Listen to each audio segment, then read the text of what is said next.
안녕하십니까. 신의균의 국방TV 시큐리티 뉴스입니다. 정말 대한민국 불행합니다.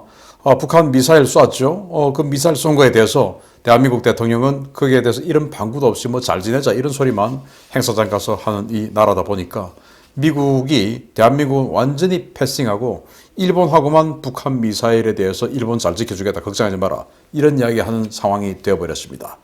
관련 소식 알려드리겠고, 그리고 김정은이가 오늘 밤에 당장 죽어도 이상하지 않은 건강 상태가 된 것 같습니다. 그 정황이 지금 나왔고, 또 이런 상황에서 또 미 정치권의 친민주당 계열의 최고 어떤 라인에 있는 이런 인사가 중국을 치기 전에 북한 먼저 정리해야 된다. 북한 주정론을 들고 나섰습니다.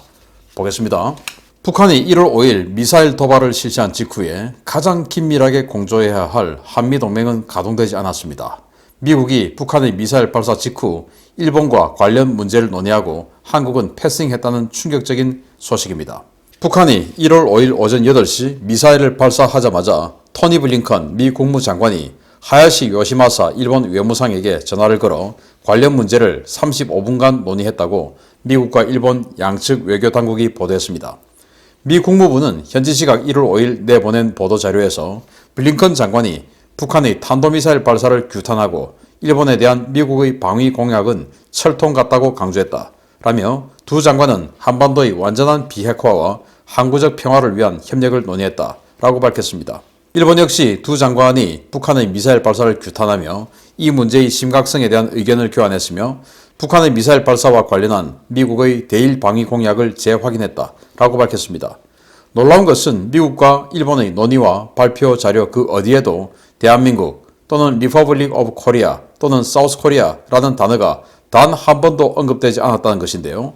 정확히 한국만을 사정권에 두는 이 단거리 미사일 발사했음에도 미국은 한국 당국보다 일본에 먼저 전화를 걸어 일본에 대한 방위 공약만을 재확인해 주었습니다.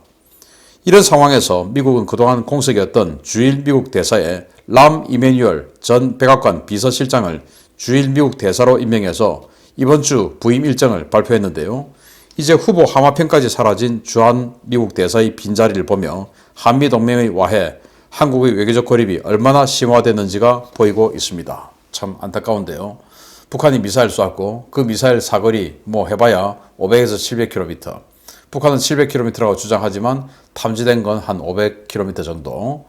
그러면 그거 대한민국 때리는 거 아닙니까? 이런 상황에서 미 국무장관이 대한민국에게는 어떠한 연락도 이런 방구도 없고 일본에게 전화를 걸어서 35분 동안 걱정하지 마라 라는 이야기를 했다라는 거예요. 그래서 미 국무부 보도자료를 보면 이렇습니다. 첫 마디가 국무부가 이제 그날 중요한 이슈에 대해서 이렇게 이야기하지 않습니까? 첫 마디가 우크라이나를 지지한다. 그렇게 해서 여러 영향을 동원해서 러시아의 공격을 억제한다. 이렇게 이야기를 하고 그 다음 이제 아이템이 바로 북한의 미사일 발사했는데, 여기에 대해서 북한의 미사일 발사했는데 일본의 안보는 확고하게 지켜준다 라는 것을 또 이야기를 했어요. 그러면서 일본과 긴밀히 협력해서 북한의 비핵화 이런 것들을 이뤄낸다 라고 이야기하고, 미일 동맹은 여기에 맞춰서 이런 바뀌고 있는 상황에 맞춰서 더욱더 현대화한다, 그러니까 더 개선한다 이 말이 되겠죠. 이렇게가 나와 있고, 북한의 미사일 발사에 대해서 한국하고 어떻게 한다, 어떻게 했다 이런 이야기는 이런 방구도 없는 겁니다.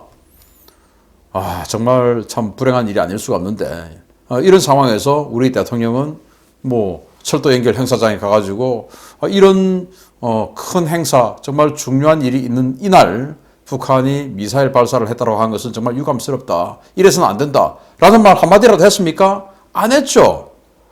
정말 안타까운, 이러다 보니까 한국 쟤들하고는 이야기 안 해도 돼, 쟤들은 우리 편 아니야, 우리 해봐야 우리 입만 아파 하고 나서 욕먹어, 전화 끊고 나서 이 자식들 미친놈들 아니야, 우리한테 이런 이야기를 해 라고 욕먹는다니까 라는 거 아니겠습니까?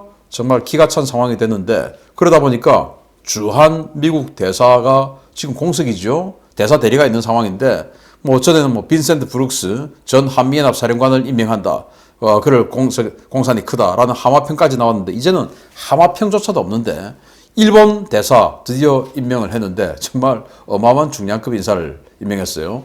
오바마 전 대통령, 즉 오바마 시대 때 대통령 비서실장을 했던 사람입니다. 람 이메뉴얼이라는 사람을 임명했는데 대통령 비서실장을 했던 정도의 어마어마한 비중 있는 인물을 임명했다. 우리로 치면 임종석이나 또는 지금 국정원장을 하고 있는 이런 사람들, 박모 씨, 이런 사람들을 일본 대사로 임명해줬다. 이거 아니겠습니까? 그리고 이 람 이메뉴얼은 이 아주 시진핑 주석에 대해서 강경한 입장을 가지고 있는 사람이에요.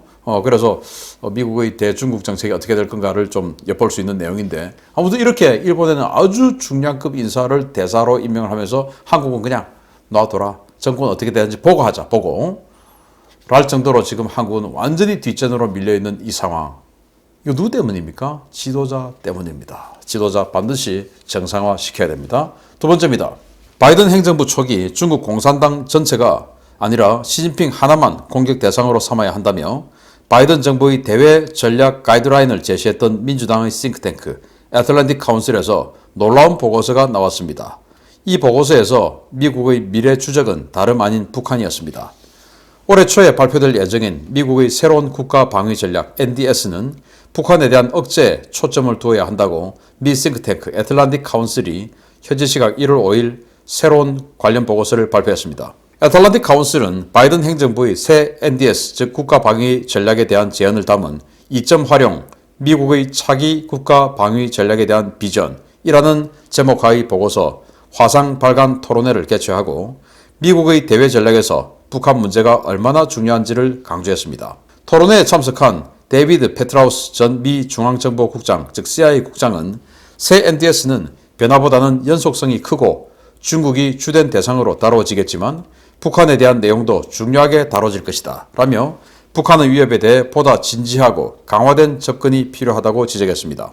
이 보고서는 북한의 핵과 생화학무기, 탄도미사일, 사이버전 프로그램의 위협을 거론하며 그 능력이 날로 강화되는 점에 주목해야 한다 라며 미국은 영내 침략자인 북한을 지속적으로 억제하는데 안보 전략의 초점을 맞춰야 한다고 지적했습니다. 이는 중국에 집중해서 사실상 차순위로 밀려난 것이 아니냐라는 지적이 나왔던 북한 문제를 바이든 행정부의 외교 안보 최우선 과제로 격상시켜야 한다는 지적이자 경고인데요. 이번 보고서를 계기로 미국이 어떤 대북 정책 전환을 보여줄지 지켜봐야 되겠습니다. 페트라우스 전 CIA 국장인데 이 사람 굉장히 유명했던 사람이에요. 일단 이 중부사령관이었습니다. 군인이었어요. 중부사령관이었고 중부사령관 이후에 아프가니스탄 이 국제주둔군의 총사령관을 했는데 그때 당시 평가는 부시 대통령이 쌓아놓은 똥, 그러니까 부시 대통령이 이제 9.11 이후에 테러와의 전쟁하면서 아프가니스탄 전쟁했죠. 그 똥을 어마어마하게 정리를 잘했다. 정말 능력 있는 사람이다. 이렇게 해서 민주공화 양당에서 칭송이 자자해서 저 사람을 대통령 후보로 스카웃해야 된다. 이럴 정도였어요. 그래서 그 전역하자마자 바로 당시 오바마 정부에서 CIA 국장을 시켜줬을 정도로 대단한 인물이었는데 그 CIA 국장 하다가 바람 피다가 걸린 거, 그것도 한두 명이 아닌, 한 명이 아닌 여러 명하고 이제 피다가 걸려서 그거로 이제 잠시 은퇴해 있었는데 지금 이 애틀랜틱 카운슬의 굉장히 영향 있는 이사, 또 팀 루비콘, 미국을 마크에서 움직이는 그 조직, 팀 루비콘의 회원, 그리고 미 외교 협의회 북미 TF 의장, 이런 아주 비중 있는 역할 직함을 맡고 있는 사람이 이런 주장을 한 겁니다. 자, 지금까지는 중국이 최우선 과제야. 그건 변함없어. 그렇지만 중국 정리하기 전에 격까지 먼저 쳐내야 돼. 그게 바로 북한이야. 북한 먼저 쳐내고 그 다음 중국이야. 라고 미국의 새로운 국가 전략을 수립하는 여기에 제언을 한 겁니다. 그렇다고 하는 것은 미 핵심 이 이너서클에 있는 최고위급 외교 안보 인사가 이런 제안을 했다라고 하는 것은 이게 먹힐 가능성이 높죠. 1년 전에 이 애틀랜틱 카운슬에서 이거 이제는 중국이라고 하는 지난번에 폼페이오 국무부 장관 또 트럼프 정부 여기는 중국 공산당 즉 중공을 공약 대상으로 했는데 그 중공이 수천만 명인데 그거 다 상대할 수 없다. 그러니까 딱 시 주석 하나만 상대하자. 크기만 그냥 제거하자. 이런 쪽으로 초점을 바꿔야 된다라고 애틀랜틱 카운슬에서 주장을 했고 그게 지금 먹혀서 이 바이든 정부의 대중국 외교 전략으로 그렇게 가고 있죠. 마찬가지로 지금 여기에서 다시 예, 중국 좋아. 중국 정리해야 돼. 그런데 그 전에 먼저 북한 정리해야 돼. 라고 하는 이 순서의 문제를 제기했다고 한 것은 바이든 정부가 그 말을 따를 가능성이 아주 높아졌다라는 것이고 북한을 제거해야 된다. 그런데 아까 제가 첫 번째 뉴스에서 말씀드렸듯이 그 북한 정리 제거하는 상황에서 대한민국하고는 이런 방구도 하지 않는다. 일본하고 이야기한다. 이게 뭡니까? 우리는 패싱 당하고 한반도의 운명을 일본과 미국에게 맡긴다. 이게 말이 됩니까? 이거 딱 100년 전 그 상황 아닙니까? 그래서 주체적으로 적극적으로 여기에 대응하려고 하면은 우리가 그들의 적이 될 게 아니라 그들의 편에 서서 그들에게서 우리 말이 아주 강하게 먹힐 수 있는 이런 상황이 만들어져야 되는 것이지. 그래야 우리 운명을 우리가 결정하고 우리가 나름 컨트롤 하는데 동참할 수 있는 것이지. 지금 그들이 적이 된다. 지금 적이 되고 있는 상황 아닙니까? 그러면은 같이 두드려 맞아 죽는 겁니다. 정말 황당한 상황이 진행되고 있는데, 그런데 북한, 어느 날 갑자기 큰일 발생할 것 같습니다. 김정은이 건강 이상 심각한 것 같네요. 보겠습니다. 아무래도 김정은의 상태가 그동안 관측됐던 것보다 훨씬 더 심각한 것으로 보입니다. 김정은의 뒤통수에서 또 의료용 테이프의 흔적이 발견됐다는 소식입니다. 북한이 공개한 노동당 제8기 4차 전원회의 영상에서 김정은의 뒤통수에 의료용 테이프가 부착됐던 상황이 식별되어 김정은 건강 이상설이 또다시 불거지고 있습니다. 국가정보원은 지난해 김정은이 공개석상에서 뒤통수에 패치를 붙이고 나온 것에 이어 이번에도 뒤통수에 의료용 테이프로 추정되는 것의 자국을 두고 일종의 진통제 성격의 패치일 가능성이 있다는 관측을 내놓았습니다. 조선중앙통신의 보도 영상을 분석해보면 김정은의 뒤통수에는 오른쪽 부분에 의료용 테이프를 붙였던 모습이 선명하게 보이는데요. 해당 영상에 대해 국내 의료 전문가들은 피부가 드러날 정도로 하얗게 머리를 밀고 그 자리에 패치나 의료용 테이프를 붙였던 흔적이라고 평가했습니다. 국내의 한 전문의는 고도 비만 환자의 경우에 불면증과 스트레스 해소를 위해서 수면 안정제를 장기 복용할 수 있는데 이 경우 두통이나 환각 증상이 나타날 수 있기 때문에 이를 방지하기 위해 두통 완화용 패치를 붙이는 경우가 있다라고 전했는데요. 최근 급격하게 살이 빠지고 안색이 나빠진 김정은의 모습 때문에 이 패치가 김정은의 건강 상태를 악화를 의미하는 것이 아니냐라는 관측도 쏟아지고 있습니다. 현재 북한에서는 김씨 일가 흔적 지우기가 한창 이루어지며 내부적으로 심각한 권력 투쟁이 벌어지고 있는 정황들이 속속 표출되고 있는데요. 과연 김정은 뒤통수의 이 패치가 무엇을 의미하는 것일지 많은 전문가들의 관심이 모아지고 있습니다. 네, 바로 이 사진인데요. 김정은이가 인사하죠. 그런데 김정은이도 뭐 저처럼 이렇게 옆머리를 많이 밀었어요. 밀었는데 저는 뒤통수는 밀지 않습니다. 그런데 옆머리보다 뒤통수를 이렇게 완전히 하얗게 밀었어요. 이 말은 뭐냐? 여기서 뭔가 치료했다 이 말 아니겠습니까? 치료했다. 자, 그런데 최근에 김정은이 아주 살이 급격하게 빠지고 얼굴 시커멓고 색깔이 이상하죠. 얼굴 색깔이. 자, 저도 작년 이맘때 코로나 걸려서 17일 동안 병상에 누워 있었는데 그때 살이 순간적으로 10kg 빠졌어요. 코로나 걸려가지고 뭐 당시 저는 열이 40도 넘는 상황을 뭐 한 열흘 이상 이렇게 진행을 했는데 그러다 보니까 뭐 후각, 미각 다 사라지고 해서 음식을 뭐 못 먹으니까 살이 빠질 수밖에 없죠. 그런 건강 이상이 아닌 상황에서 살이 갑자기 10kg, 20kg, 여기처럼 뭐 40kg 빠지겠습니까? 안 빠져요. 어떻게 빠집니까? 그건 뭐 어마어마하게 운동을 하고 해야 되는데 어마어마하게 운동한 사람 얼굴 색깔이 그렇습니까? 아니죠. 그래서 이 김정은은 지금 굉장히 심각한 건강 이상에 있다. 그래서 뇌혈관계 또는 심혈관계 이런 이 혈관계통이 아주 심각한 상황이다. 그래서 김정은 얼굴이 시커멓고 완전히 누렇게 떠 있고 이런 상황을 보고 열성 홍조가 아주 많이 진행된 상황이다. 그래서 열성 홍조. 그래서 이건 이제 바로 심혈관, 뇌혈관 계통에 문제가 있는 사람들. 그 심혈관, 뇌혈관 계통에 문제 있는 사람들 공통점이 뭡니까? 콜레스테롤 과다. 그리고 콜레스테롤 과다하려면 또 어떻게 됩니까? 술 많이 먹고 담배 많이 피고 고도비만에 뭐 그런 사람도 아닙니까? 전형적인 김정은이죠. 그래서 이런 상황에서 이런 열성 홍조가 이 정도까지 진행이 된다면 이거 오늘 밤에 자다가 내일 아침에 안 일어나도 전혀 이상할 게 없다라는 그런 상황 아니겠냐라는 것이죠. 그리고 제가 최근에 계속 뭐 북한의 권력이 이상하다. 김정은에게 권력이 있는 것이 아니다. 집단 지도 체제다. 또 셰퍼 전 북한 주재 독일 대사도 김정은이는 그 하나의 부품의 일부일 뿐이다. 라고 북한에서 8년 동안 대사를 했던 전 독일 대사가 그렇게 이야기를 했죠. 저도 그렇게 평가를 합니다. 자, 그런 상황에서 자, 이 사진 한번 보십시오. 여기 이 사람 이 표정에 지금 존경심이나 경외심이 있습니까? 얘다 그래, 네가 뭐 하고 나 박수 한번 쳐줄게 그래. 안 치면 뭐 지금 화면이 이상할 거 박수 쳐줄게 하고 쩝쩝거리면서 지금 박수 치는 거 아닙니까? 이런 상황이에요.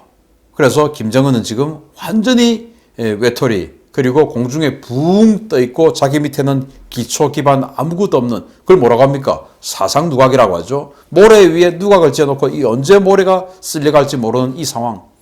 그래서 그 스트레스가 있다 보니까 잠이 안 오죠. 그러니까 술로 밤을 지새고 담배 피고 하니까 건강은 점점 더 악화되고 그래서 이렇게 젊은 나이에 언제 가도 이상하지 않은 이런 상황이 됐다. 그러다 보니까 언제 갈지 모르는 상황이 되다 보니까 이 김정은이가 언제 어느 날 밤에 밤새 안녕하고 나면은 북한을 어떻게 됩니까? 새로 뭔가 정치 체제가 들어와야 되죠. 그렇다고 김여정을 시켜주겠냐? 이 고민되지 않겠습니까? 그러다 보니까 지금 진행되고 있는 김씨 일가 백두혈통 흔적 지우기. 아니 김일성이가 살던 그 문화유적을 밀어버리고 고위층들이 살 수 있는 테라스형 주택을 짓는다. 말이 됩니까? 오죽하면 김정은이가 거기 가서 참 아쉽다. 이거는 인민들이 계속 지켜보면서 우리 수령이 인민들을 위해서 이렇게 검소하게 살았구나 라는 것을 느끼는 교육의 장으로 마련하면 참 좋을 텐데 라는 말을 오죽하면 했겠습니까? 그러면 그렇게 자기가 모든 것을 결정하는 북한에서 하지 말아야지. 그 말은 뭐냐? 안 하고는 안 되는 상황까지 권력이 없다. 북한의 권력자들을 실제 권력자들 생각해서 야 이거 밀어버려 여기다가 테라스형 주택 하면은 딱 남양에다가 완전히 리버뷰 요새 뷰가 최고 아닙니까?